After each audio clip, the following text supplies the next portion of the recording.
Welcome back. ہم بات کر رہے ہیں ٹرانسپیرنسی انٹرنیشنل کی اس رپورٹ کی جس میں پرسیپشن انڈیکس کے مطابق پاکستان دنیا کا 34واں کرپٹ ترین ملک ہے. فیصل رضا صاحب، آپ روز فیلڈ میں جاتے ہیں، آپ نے ٹرانسپیرنسی انٹرنیشنل کی بات بھی سنی، سیاستدانوں کی بات بھی سنی. ملک میں واقعی یہ کرپشن ہو رہی ہے اور اس رپورٹ کے مطابق 120% قیمتیں بڑھ گئی ہیں اشیاء خرد و نوش کی. فورن ڈیٹ پاکستان کا بڑھ کے $53 بلین پہ پہنچ گیا ہے. دیکھیں ارشد، یہاں پہ جو ہے نا وہ ٹرانسپیرنسی انٹرنیشنل سے پہلے دو چیزیں بڑی اہم ہیں. ان کی رپورٹ میں یہ کہا گیا کہ جی بنگلہ دیش کے اندر جو ہے وہ جو کرپشن کا ایلیمنٹ ہے وہ کم ہو گیا. بنگلہ دیش بنیادی طور پہ پاکستان میں جب سے جو ہے وہ WTO رجیم جو ہے وہ آیا، اس کے بعد ٹیکسٹائل کی جو پروڈکٹس ہیں پاکستان کافی حد تک ان سے پیچھے چلا گیا. اور ٹیکسٹائل انڈسٹری کا جو حال ہے یہ سب کو پتہ ہے. ان کا اس وقت ٹیکسٹائل پروڈکٹس جو ہیں وہ بہت زیادہ ان کی ایکسپورٹس بڑی ہیں، جس کی وجہ سے ان کا GDP ریز ہوا ہے. اس کی بنیادی وجہ کرپشن کا کم ہونا نہیں ہے. دوسری وجہ یہ ہے کہ جہاں تک اس میں فورن ڈائریکٹ انویسٹمنٹ کی بات ہوئی، اس میں شوگر اور کوئی انڈوں کا ذکر ہے کہ جناب وہ ان کی قیمتیں جو ہیں وہ بہت زیادہ بڑھ چکی ہیں. اس میں آٹے کی قیمت لکھی ہوئی ہے اور بہت ساری چیزیں لکھی ہوئی ہیں. بنیادی مسئلہ یہ ہے کہ جو انفلیشن ریٹ ہے، جس کو ہم فوڈ انفلیشن کہتے ہیں، اس کا ڈائریکٹلی تعلق، یہ بالکل درست ہے کہ کرپشن ایک ایلیمنٹ ضرور ہے اس کا، لیکن اس کے ساتھ ساتھ اس کا تعلق جو ہے وہ فورن ڈائریکٹ انویسٹمنٹ کا تعلق جو ہے وہ صرف کرپشن سے نہیں ہے، بلکہ اس چیز سے بھی ہے کہ آپ دیکھیں کہ ٹیررزم کا ایشو 2001 کے بعد سے پاکستان میں کتنا ریز ہوا ہے. اور اس کے بعد پاکستان میں فورن ڈائریکٹ انویسٹمنٹ جو پرویز مشرف صاحب کے دور میں شاید کچھ بڑی تھی، وہ ڈائریکٹلی جو ہے وہ نیچے جا رہی ہے. اس کے بعد آپ یہ دیکھ لیں کہ جب ظاہر ہے جب فورن ڈائریکٹ انویسٹمنٹ نہیں ہوگی تو حکومت کے پاس جو ریسورسز ہیں وہ کم سے کم ہونا شروع ہو جاتے ہیں، اور پھر سینٹرل بینک سے جو بوروئنگ کا سلسلہ ہے وہ بڑھ جاتا ہے. اور آج آپ دیکھ لیں جہاں تک FODP سے ہمارے فورن ڈیٹس بھی رائٹ آف نہیں ہوئے. ہمارے ابھی تک جو ہے ایک پرسیپشن ہے، ایک ریکویسٹ ہے، اور وہ بھی کسی NGO کی جانب سے ہے کہ جی پاکستان کے جتنے بھی فورن ڈیٹس ہیں ان کو ختم کیا جائے، ان کو ویو آف کر دیا جائے. جتنی بھی پاکستان کو پلیجز کی گئے ہیں اس میں سے پلیجز میں سے بہت کم اماؤنٹ پاکستان کو ملا ہے. CSF کا اماؤنٹ اب تک نہیں ملا. جتنی بھی اسپینڈنگ ہو رہی ہے اس وقت وار آن ٹیرر کے اوپر وہ تمام ڈائریکٹلی بجٹ کے پیسے سے ہو رہی ہے.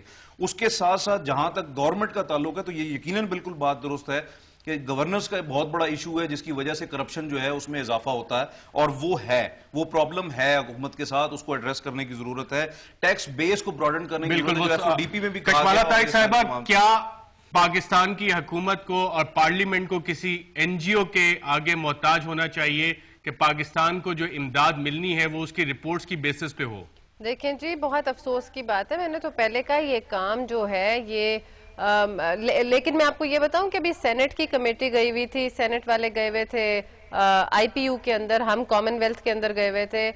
وہاں پہ بھی ہم نے ان کو ڈیٹ رائٹ آف کرنے کی ریزولوشن بھی پاس کرائی. 54 countries are in Commonwealth, اور IPU میں بھی بہت سارے ممالک ہیں. کشمالہ طارق صاحبہ، میرا سوال یہ ہے کہ پارلیمنٹ خود اپنے آپ کو کب ازرٹ کرے گی بجائے اس کے کہ NGOs ڈومینیٹ کریں؟ I agree جی، NGOs cannot dominate، بٹ ایک سینسٹیوٹی ہے. جب لوگ کہتے ہیں کہ پارلیمنٹ پرفارم نہیں کر رہی تو آبویسلی لوگوں کی آوازیں اٹھتی ہیں کہ خدارہ کچھ کرو. جیسے ٹرانسپیرنسی ہماری کمیٹی نے اگر NIC والا آج سے 8 مہینے 9 مہینے پہلے کیس اٹھایا، کچھ نہیں ہوا، اور ایک ٹرانسپیرنسی انٹرنیشنل کے لیٹر پہ سپریم کورٹ نے سو موٹو ایکشن لے لیا.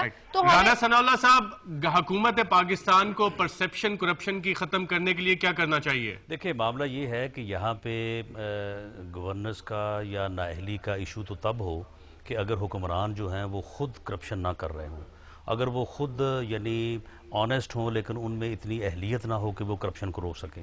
یہاں پہ تو رونا یہ ہے کہ یہ خود جو لوگ با اختیار ہیں، خود جو لوگ یعنی بڑے عہدوں پہ بیٹھے ہیں، وہ خود کرپشن کر رہے ہیں. وہ خود ہر جگہ پہ فوزیہ وہاب صاحبہ، کیا بڑے عہدوں پہ جتنے لوگ بیٹھے ہیں وہ سب کرپشن کر رہے ہیں اور حکومت میں اہلیت نہیں ہے کہ وہ کرپشن کو روک سکے؟ This is too simplistic of an approach جو ان جیسے لوگوں نے اختیار کی ہوئی ہے، اور اسی وجہ سے آج ہمارے ملک میں یہ صورتحال ہے کہ ہم اصل جو مسائل ہیں ان کی طرف ہم پہنچ نہیں پاتے ہیں. ہم چند شخصیتوں کو ٹارگٹ بنا دیتے ہیں اور سارا کا سارا الزام ان کے اوپر لپیٹ دیتے ہیں. جب ہم حکمران ہوتے ہیں تو ہمارے اوپر الزام لگایا جاتا ہے، جب یہ حکمران ہوتے ہیں تو ہم ان کے اوپر الزام لگاتے ہیں. For God's sake, we have to come out and we have to talk in real factual terms. ابھی جو آپ کے رپورٹر نے جو بات کی ہے، I must commend him. He spoke very well and he talked about facts.